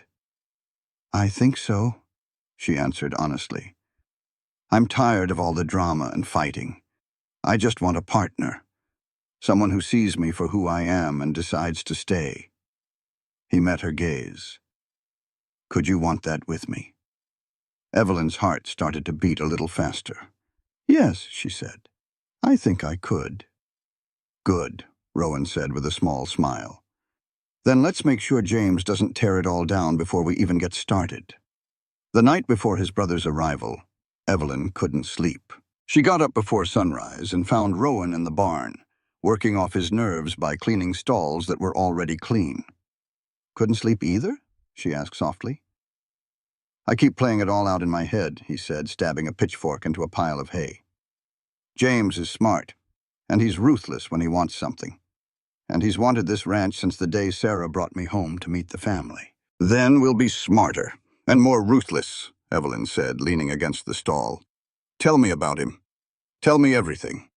Rowan sat down on a hay bale as the morning light began to fill the barn. He told her that his brother James was 3 years older, with an education from back east. He was a genius in business but had no feel for people. He built a fortune in mining, married a wealthy woman, and collected powerful friends. He had been against Rowan's marriage to Sarah from the very start. Rowan was just a poor rancher's son, and she came from money. He told her I'd ruin her, Rowan said quietly. Said I'd waste her money and leave her stranded out here with a bunch of kids. But she married you anyway. She did. Partly because she loved me, and partly to show James he couldn't control her. Did she ever regret it? Some days were hard. She gave up a lot to be here. But she never said she regretted it. His voice grew thick with emotion. When she died, James showed up at the funeral and told me it was my fault. Said if she'd been in a city with real doctors, she would have lived. He was wrong, Evelyn said firmly. What happened to her can happen in the best hospitals. It wasn't your fault. Try telling him that. They finished the morning chores in silence. James and his men arrived just before noon. There were 5 of them in total, riding up the trail like they owned the whole valley. James Rowan was in the lead.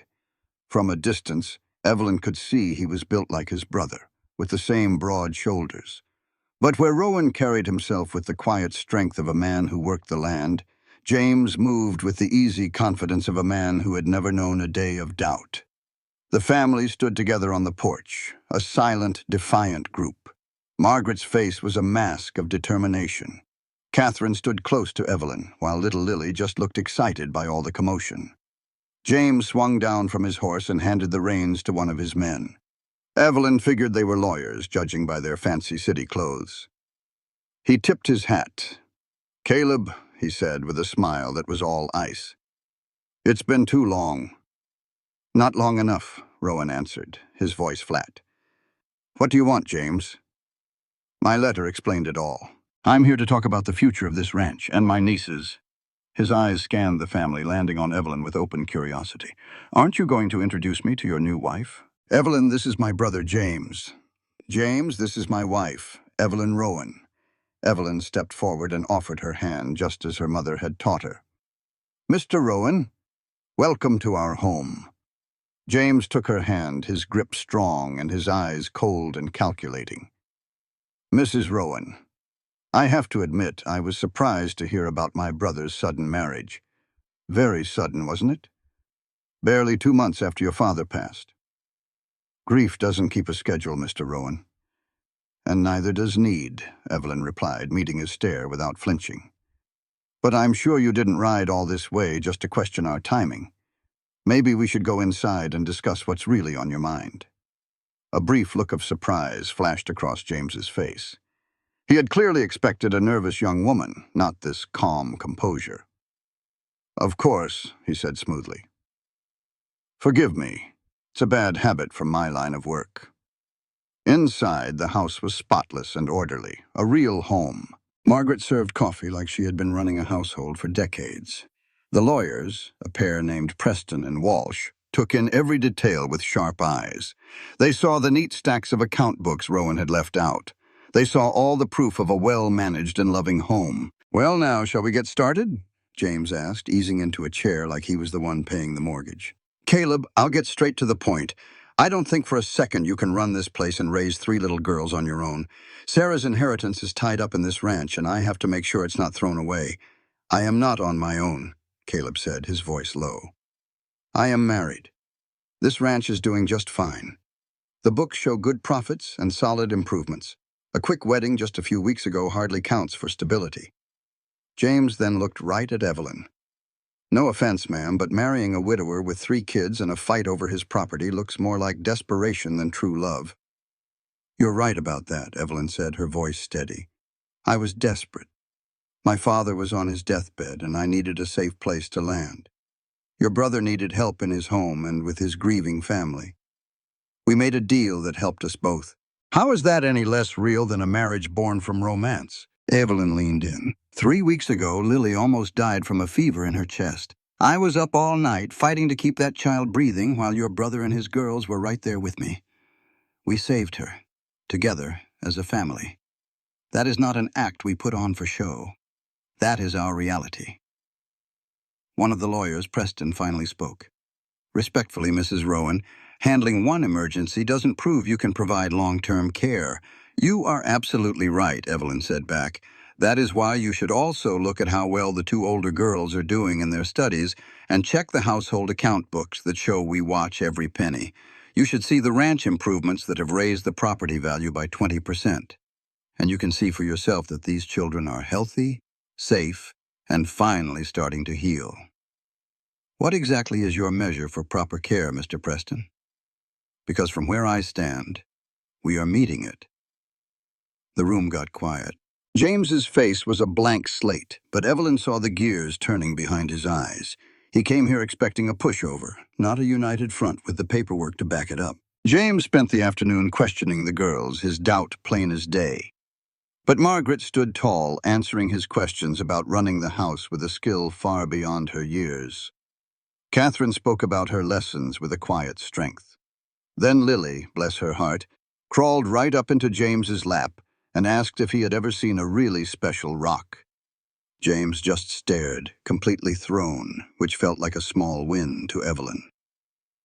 That evening, the lawyers were whispering over their notes. James sat looking at Caleb, his face hard to read. I have to admit, he finally said, this is not what I expected. What did you expect? Squalor? Children running wild? Proof I'd drunk away Sarah's money? Caleb's voice was tight. You have been waiting for me to fail since the day Sarah picked me. When she passed, you saw your chance. But I have not failed, James. I have survived. We are building something real here, something that honors Sarah more than you ever could by taking her children. Sarah's memory, James's voice turned to ice. How dare you talk about honoring her when you replaced her in less than 2 years? I did not replace her. I found someone to help us remember how to be a family. Sarah told me in her last hours to make sure the girls didn't forget how to laugh. For 2 years I failed her. Then Evelyn came, and little by little we are starting to remember. If you take them from this place now, you will not be protecting them. You will be tearing down the only home they have managed to build since their mother died. James stared at his brother, then at the girls. Margaret watched him like a hawk. Catherine stood pale but firm, and Lily was asleep on Evelyn's shoulder. I need to think, James said at last. We will talk more tomorrow. That night, sleep did not come easy for anyone. In the quiet dark, Evelyn wondered if she had helped this family or just made things worse. The morning came too soon, heavy with tension.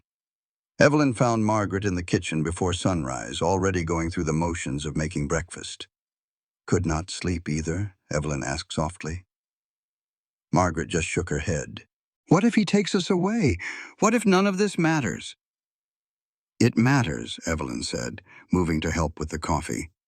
No matter what your uncle decides, what you have all become together, that matters. But he can take Catherine and Lily. He can take this ranch. He can break Papa. Margaret's voice cracked. He can ruin everything. Then we will just have to make sure he understands what he is destroying, Evelyn said, touching her shoulder.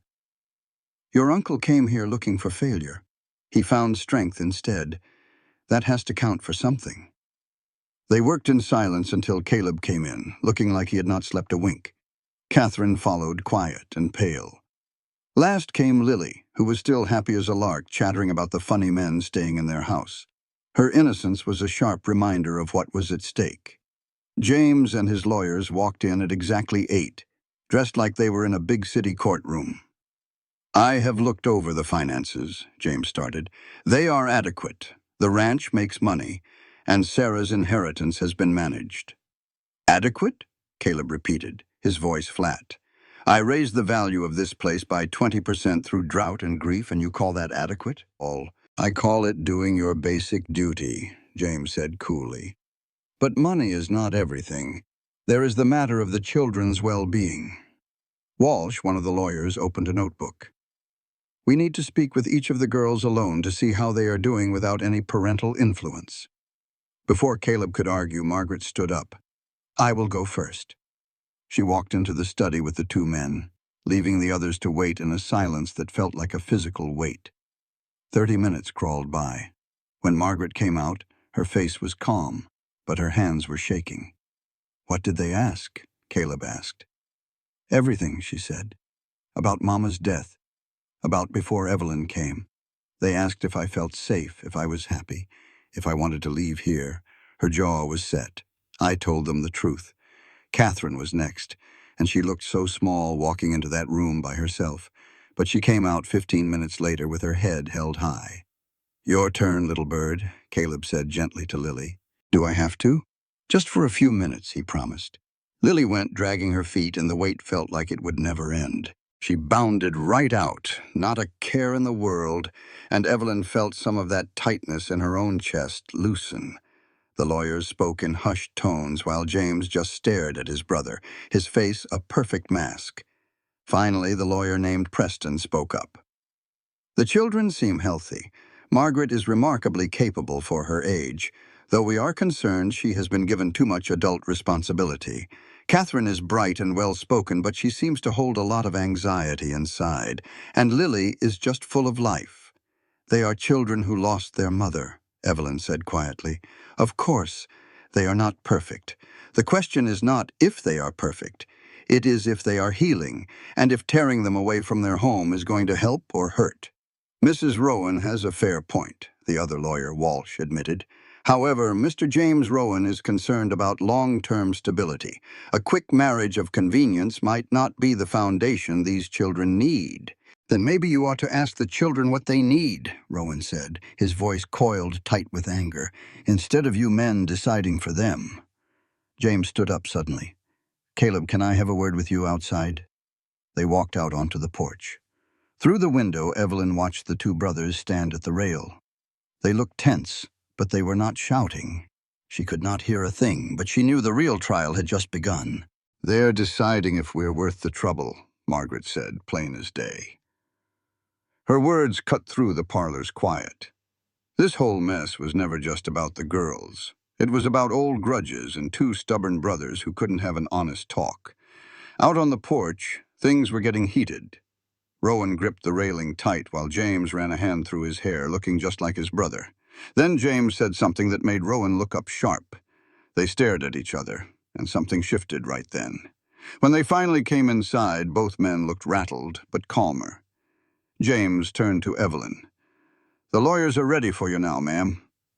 She stood, her hands wanting to shake as she smoothed her dress. In the study, Walsh and Preston sat behind the big desk like a 2-man jury. Evelyn sat across from them. James just stood by the window with his back to her. Preston got right to it. "Mrs. Rowan, we need to know if this marriage is real or just a business deal to keep these girls here."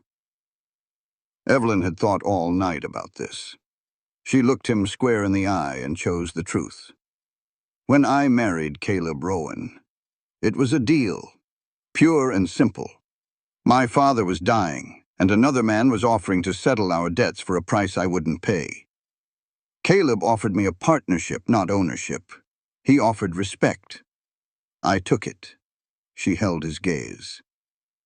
"Is that what you wanted to hear? That our marriage is a sham?" It's hardly a love match, Walsh said dryly. No, it's not. But love wasn't what those girls needed. They needed someone to show up day in and day out and do the hard work of helping them put their lives back together. They needed someone who wasn't expecting a thank you note for it either. In the 6 weeks I have been here, I have learned that Margaret carries her mama's passing like a heavy stone she can't set down. I learned Catherine makes herself small so no one else will break. And little Lily is finding her words without a mother to teach her. Her voice grew stronger. Their father is a good man who loves them something fierce, but he does not know how to be both a mama and a papa. And you think you can be? Preston asked. I think I am what they have. And showing up with flaws is a damn sight better than not showing up at all. This marriage is as real as two broken people trying to build something that works for 3 little girls. Family isn't about blood.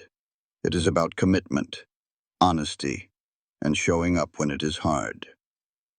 The room went dead silent. James turned from the window, and he looked at her with something like respect. Walsh leaned forward. What would you do if we gave the girls to Mr. James Rowan? The question felt like a punch. I would fight you, she said, her voice steady now. And when the lawyers were done, I would make sure those girls knew I did not abandon them. Then I would probably head to Denver and make your lives so difficult, you would wish you had never set foot on this ranch. That is not a threat. It is a promise. Preston almost smiled. They sent her out and she walked back to the parlor on shaky legs. Rowan stood up right away, his face full of worry. But James held up a hand. I think we are done here, he said softly. To the lawyers, he said, Gentlemen, could you give us a moment? When they left, James slumped into a chair, looking weary. I came here ready to find a disaster, he said. I was ready to take the girls and sell off this whole spread. I thought it was what Sarah would have wanted. And now, Rowan's voice was tight, now, I am not so sure. This land and this life, even the hard parts. And she loved you, no matter how many times I warned her you would break her heart. James looked at his brother with a flicker of regret. When she passed, I laid all the blame at your feet. It was just easier than admitting I blamed myself for not stopping the marriage from ever happening.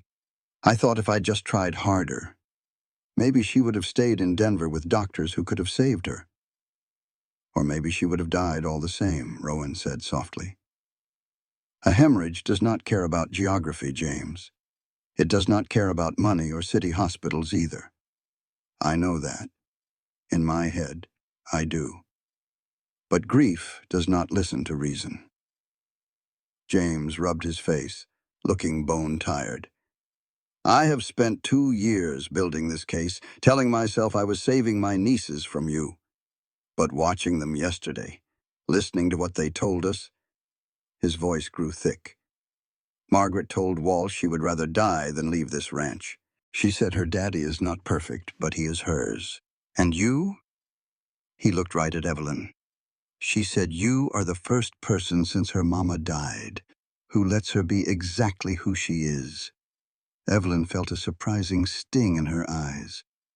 Catherine said something similar, that you let her be afraid without trying to fix her.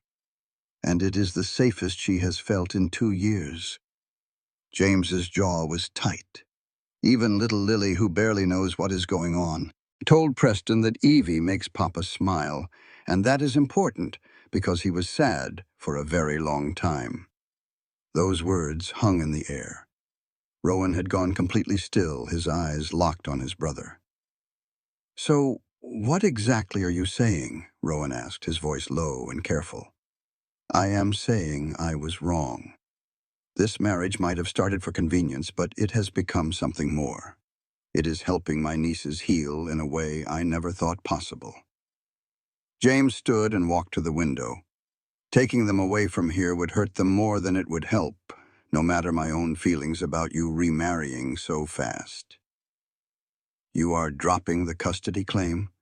Rowan's voice was barely a whisper. I am, but with conditions. James turned back around. I want letters from the girls, regular updates on their schooling and how they're doing. And I want the property ownership settled for good. Sarah's inheritance needs to be put in a trust for those children with paperwork so solid there can be no arguments later. Done. Absolutely. Rowan crossed the room in 3 long strides and stuck out his hand. Thank you, James, for listening, for being reasonable. James shook his brother's hand. For a moment they just stood there, 2 men who had not spoken in 5 years finally finding some common ground. Do not thank me yet, James said. I am also leaving Walsh here for 2 weeks to get all the legal papers drawn up right. You will have to put up with him while he writes up trusts and deeds and make sure everything is buttoned up tight. I can handle that. James let go of his brother's hand and looked at Evelyn. Mrs. Rowan, I owe you an apology. I came here expecting to find a woman who was taking advantage. Instead, I find you are what this family needed, even if you got here in a strange way. I am not sure I am what they needed, Evelyn said honestly. But I am doing my best to be what they have. That is all anyone can ask. James gave a small smile. Sarah would have liked you. She had a way of seeing past how things were supposed to be to what really mattered. And what matters here is that those girls are getting better. A big part of that is because you have been willing to be here, messes and all. Over the next 2 weeks, Walsh worked tirelessly on the ranch's paperwork. Evelyn spent hours learning more about property law than she ever cared to. But with the threat gone, the whole house seemed to breathe again. Margaret started laughing, a real, genuine laugh. Catherine began asking for things she wanted instead of just quietly taking what was given. And Rowan himself seemed to stand a little taller, the weight finally lifting from his shoulders. One evening, about 10 days after James left, Evelyn was on the porch watching the sun go down. The autumn air was getting a good chill to it. She heard the door open and knew Rowan had joined her without looking.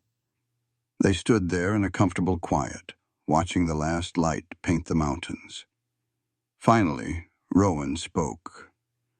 I have been thinking about what you said, about our marriage being built on need and respect. I remember. Do you still think that is all it is? Evelyn thought about it for a moment. No. I think it is more than that now. I am just not sure what to call it. What if we called it a partnership? A real one, not just a legal paper. Rowan turned to her, his eyes soft in the dim light. What if we admitted that this stopped being an arrangement somewhere along the way and started being a choice? Choosing each other. Choosing to build a real life instead of just getting by. That sounds an awful lot like a proposal, Evelyn said, her heart picking up its pace. We are already married.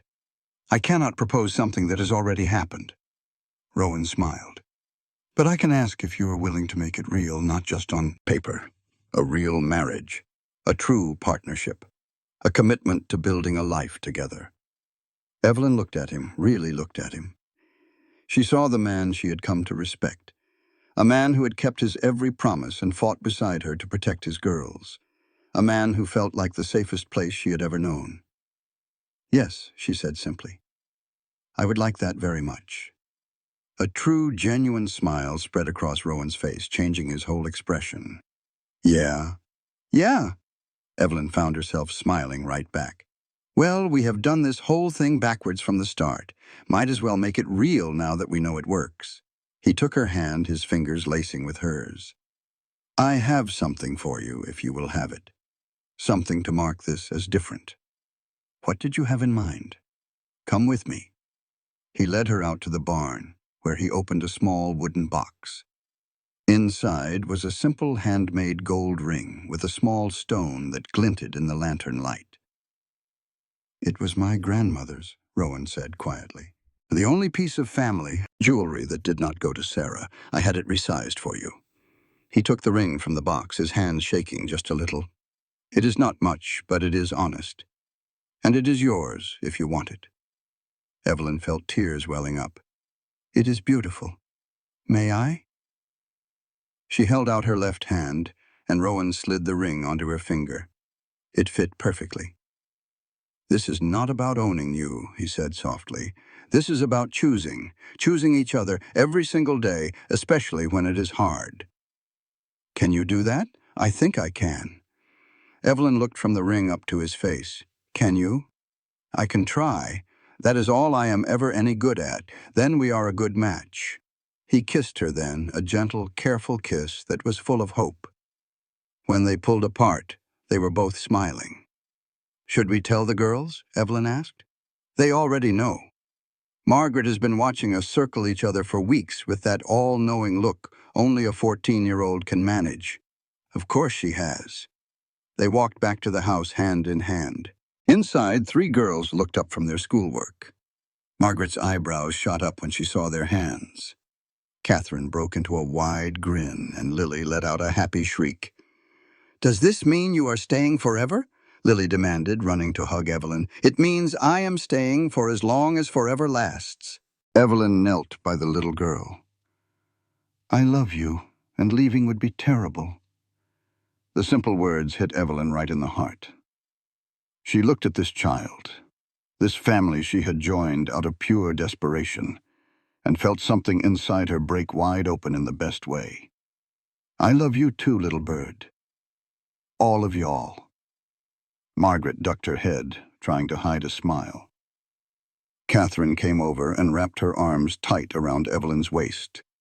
Rowan just watched them, his face full of a relief so deep it brought tears to Evelyn's eyes. This was more than just survival. This was a real home, a life worth living.